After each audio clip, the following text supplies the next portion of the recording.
Hello everyone, this is CA Nitin Gupta from way to Pinnacle Parashar Pathshala. So friend, आज के इस 5 minute revision में हम रिवाइज करेंगे SA 265। It is for communication of deficiencies in the system of internal control to those charged with governance and management. Revision start करने से पहले छोटी सी रिक्वेस्ट करूंगा कि चैनल सब्सक्राइब नहीं किया है प्लीज सब्सक्राइब करिएगा और बेल आइकन को आप जरूर प्रेस करिएगा। चलिए सर, SA 265 किसकी बात करता है? It is for communication of deficiencies in the system of internal control to those charged with governance and the management.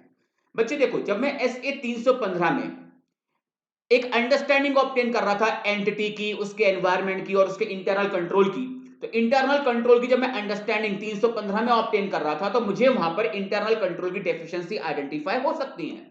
Further जब मैं SA 330 में गया और 330 में जब मैं टेस्ट ऑफ कंट्रोल परफॉर्म कर रहा था, बेसिकली टेस्ट ऑफ कंट्रोल के रिजल्ट के बेस पर ही आप अपने सब्सटैंटिव ऑडिट प्रोसीजर का नेचर, टाइमिंग एंड एक्सटेंट को आप डिटरमाइन कर रहे थे।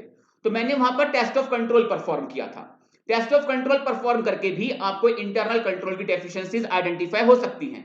सो SA 315 में और SA 330 में अपना काम करते हुए मुझे इंटरनल कंट्रोल की डेफिशिएंसीज आइडेंटिफाई हो जाती हैं।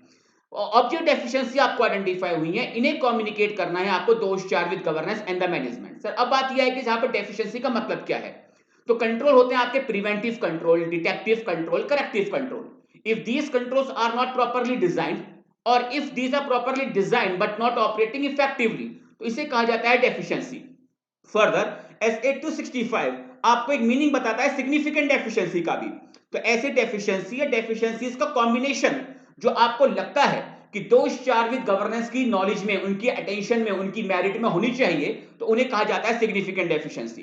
तो SA 265 कहता है कि ऑडिटर जब आपको कोई इंटरनल कंट्रोल की डेफिशिएंसी आइडेंटिफाई हो तो प्लीज आप उसको बाइफरकेट करिए, देखिए कि ये सिग्निफिकेंट डेफिशिएंसी है या ये अदर डेफिशिएंसी है।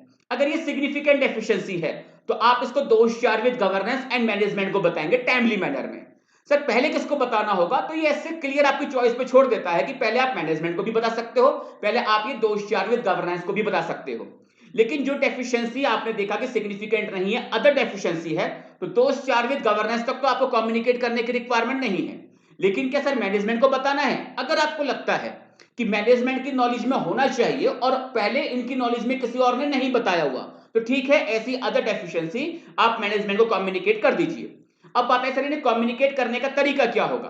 तो ये डेफिशिएंसीज जो आप कम्युनिकेट करेंगे दोस्त चार्ज विद गवर्नेंस को, मैनेजमेंट को, वो प्रॉपर इन राइटिंग होगी और जिस लेटर के जरिए से कम्युनिकेट किया जाता है उसे हम कहते हैं लेटर ऑफ वीकनेस। और लेटर ऑफ वीकनेस में जब आप ये डेफिशिएंसीज कम्युनिकेट कर रहे होंगे तो आप बताएंगे कि कौन कौन सी डेफिशिएंसीज हैं, उनके पोटेंशियल इफेक्ट क्या हो सकते हैं कि अगर इनको ओवरकम नहीं किया क्या क्या दुष्परिणाम फ्यूचर में एंटिटी को बेसिकली भुगतने पड़ सकते हैं, फिर इन्हें किस तरह से ओवरकम किया जा सकता है। लेकिन यहां पर आपको मैनेजमेंट की दोस्त चार्ज विद गवर्नेंस की एक अंडरस्टैंडिंग को क्लियर करना होगा इस कम्युनिकेशन को लेके, बिकॉज उन्हें गलतफहमी हो सकती है कि मैं इंटरनल कंट्रोल के ऊपर कोई ओपिनियन दे रहा हूं। तो उन्हें आप क्लियर करिए कि मैं केवल वही डेफिशिएंसीज कम्युनिकेट कर रहा हूं आपको जो ऑडिट करते हुए मैंने आइडेंटिफाई की थी, और इंटरनल कंट्रोल मैंने टेस्ट किए हैं, लेकिन इंटरनल कंट्रोल पर ओपिनियन देने के पर्पस के लिए इन इंटरनल कंट्रोल को टेस्ट नहीं किया गया। मैंने तो केवल इन इंटरनल कंट्रोल को इसलिए टेस्ट किया था ताकि इनके रिजल्ट के बेस पर मैं अपने ऑडिट प्रोसेस का नेचर, टाइमिंग एंड एक्सटेंट को डिटरमाइन कर सकूं। ओपिनियन देने के पर्पस के लिए इंटरनल कंट्रोल को टेस्ट नहीं किया गया था।